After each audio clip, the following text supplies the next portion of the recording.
சாதாரண வாழைக்காவை சத்தான வறுவலை எப்படி மாற்றுறதுன்னு பார்க்கலாம் வாங்க. 2 தக்காளி, 1 துண்டு மஞ்சள், 1 பச்சை மிளகாய். இதுக்கு மெயின் கருவேப்பிலை. 5 இனுக்கு கருவேப்பிலையை நல்லா போட்டுடுங்க. உப்பு சேர்த்து தண்ணி ஊற்றி நல்லா நைஸாக அரைச்சி எடுத்துக்கோங்க.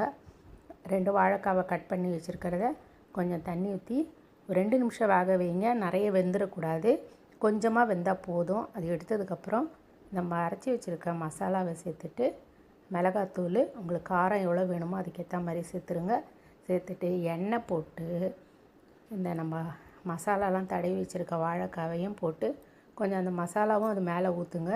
ஊற்றிட்டு நல்லா இந்த பக்கம் அந்த பக்கம் கொஞ்சம் மீடியமான ஃப்ளேமில் வச்சு நல்லா வறுத்துட்டிங்கன்னா சூப்பராக இருக்கும். இதில் முக்கியமாக கருவேப்பிலை தான் ரொம்ப நல்லாயிருக்கும் இதில். அதுக்கப்புறம் எலுமிச்சைப்பழம் நல்லா வறுத்து முடித்ததுக்கப்புறமேலு எலுமிச்சைப்பழம் கட் பண்ணி நல்லா பிழிஞ்சிடுங்க. சூப்பராக இருக்கும்.